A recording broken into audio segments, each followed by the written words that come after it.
ሰላም ቤተሰብ እንዴት አመሻችሁ? ደህና ናችሁ ወይ? እኔ በጣም ደህና ነኝ፣ እግዚአብሔር ይመስገን። ውዶቼ ማሮቼ፣ አሁን አብርሽ ጨክኖ ፈረመበት እንደዛ ወረቀት ላይ? እስኪ ንገሩኝ። የፍቺው ወረቀት ላይ እንግዲህ ፈርም ያለሁ ብሎ ነው አብርሽ። እኔ እንደዚህ አልጠብቅሽም ነበር፣ እንደዚህ አይነት ሴት አትመስሊኝም ነበረ ፈጽሞ። ግን ጨካኝ ነሽ፣ ጨከንሽብኝ እያለን የሚገኘው አብርሽ እና ሩታም ደግሞ እንድጨክን ያደረገ ስራክ ነው እያለችው ትገኛል። ስራክ ነው ያደረከኝን ነገር አረሳም።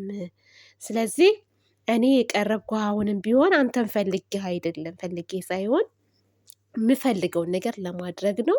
እሱንም ደግሞ አድርጌያለሁ። በቃ አለቀ። የቀረኝም ደግሞ ዝች ወረቀት ላይ እንድትፈርምልኝ ነበረ።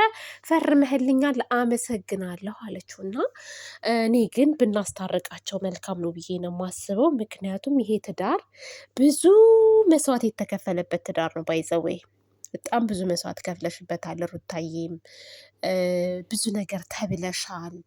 እንዴት ሴት ልጅ ወንድ ልጅ ትጠይቃለች ተብለሽ በቤተሰቦችሽም እንደዛ ተገፍተሽ እንደ ወደኋላ እንሄድ ከተባለ ብዙ መስዋዕት ተከፍሎበታል እና አንቺም ብዙ ውጣ ውረዶችን አሳልፈሻል።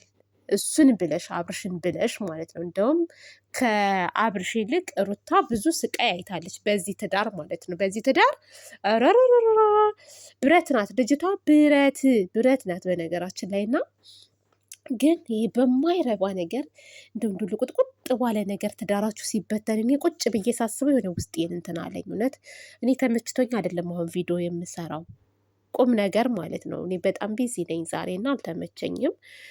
ነገ መስራት እችል ነበር፣ ግን በቃ ውስጤን የሆነ እንትን አለ። ይሆን አላል ጥያቄ የሚሆንባችሁና እንደዛ ሆነው ብዙ ነገር ተብለው ብዙ ውጣ ውረዶችን አሳልፈው እንደገና በማይረባ ነገር ወይንም ደግሞ የሆነ ባልጠነከረ ነገር ሄርሜላ በነገራችን ሄዳለች፣ አትመለስም ከዚህ በኋላ እና በእሷ ምክንያት ይህ ትዳር ሲፈርስ እኔ በጣም ነው ያዘንኩት። እውነት አዝኛለሁ። እውነት ከሆነ አብርሽ የፈረምከው በእርግጥ ወረቀቱን አላየነውም፣ ሩታም አላየችውም እኮ ዝም ብሎ ሰጣት፣ ተቀበለችው እንጂ ከፍታ አይተዋለች እንደ ቤተሰብ። ምናልባት እኔ ሳላየው ቀርቼ ከሆነ አላቅም እንጂ እና አይ ያሳጋኝ ጀመረ ቤተሰብ፣ እንቅልፍ የመጣ እንደው እና ማለት ነው። ስሙኝማ ቆይ እኔ እንዲለያዩ አልፈልግም እና ጋሼ እንደው ይቅርታ አድርግልኝና ጋሽዬ እውነት እንደው ዝም ብለህ ታያቸዋለህ እንደ አንተ። እኔ ብዙ ጊዜ ጋሼ ትገባበታለህ፣ ግን ምንም የምታስጨርሰው ነገር የለም። የነሱ ጉዳይ የጨረስከው ነገር የለም። እና እንዴት ነው የእነዚህ ልጆች ትዳር ሲበጠበጥ ቤተሰብ ዝም ለምንድን ነው የሚለው? በዚህ ቀን ያልገባ ቤተሰብ መቼ ሊገባ ነው? ፊርማው እስከሚቀደር ደረጃ ድረስ ይሄ እኮ ጣልቃ እንገባም የሚያስብል ነገር አይደለም። ጣልቃ እንገባም የሚባለው ዝም ብሎ ጸብ ምናምን ሲሆን እንጂ እንደው ትዳርን ለመበተን ደረጃ ላይ ደርሶ ሽማግሌ ለምንድን ነው የማይገባበት? ሽማግሌዎች ውስጥ ለምንድን ነው ጠንከር አድርጋቸው የማትይዟቸው እነዚህ ልጆች? እኔ ለጋሼ ነው ጥያቄ። ብዙ ጊዜ ይገባል እኮ ሲጣሉ፣ ግን በዛው ይጠፋል ጋሼ። እና እባክህን ጋሼ እንደው ይሄንን ነገር መሰረት አስይዘው እንደ አባታችን ምን ነው ጋሼ? በቃ አሁን አብርሽ አስቡት፣ መልካም ምኞት ነው የተመኘላት። ጥሩ ትዳር ይስጥሽ፣ የልጄ እናት ነሽ፣ መጥፎ ነገር አልመኝልሽም አላት። አመሰግናለሁ፣ ለአንተም ጥሩ ነገር ይስጥህ አለችው። ይሄ እኮ የመጨረሻን በቃ ከዚህ በኋላ አትገናኙም። ያው ልጅ ለመጠየቅ ነው የምትገናኙት መቼም። አሁን ፊርማው ከተፈረመ መልሳችሁ መቼም አትመጡም ነው ወይስ ትመጣላችሁ?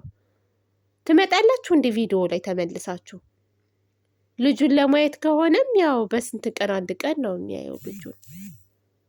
እና እኔ ጨንቆኛል፣ አስጨናቂ ሆኗል የእናንተ ጉዳይ ማለት ነው። እና እንደው ብቻ ምን ብዬ ልንገራችሁ? ያማል። አብርሽም ልቡ ተሰብሯል፣ በጣም ነው ያዘነው። የሆነ በቃ ከዚህ በኋላ ሴትን ልጅ ራሱ የሚያምን አይመስለኝም አብርሽ። ሄርሜላም ጥላው ሄዳለች። ማንም ይሄ እኮ የዋህነትህ ነው አብርሽ፣ እዚህ ነገር ውስጥ የከተተህ የዋህነትህ።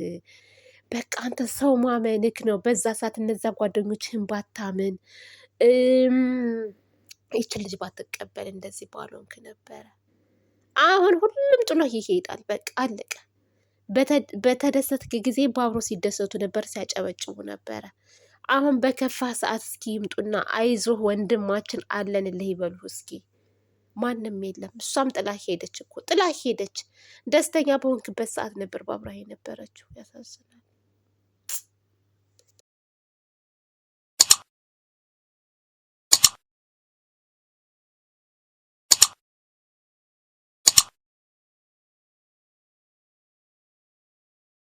ተሰርተሽ የደራ ልጅ ተኩለሽ የመሬ ልጅ ባምባርሽ ተውበሻለን አምሮብሻለን ተው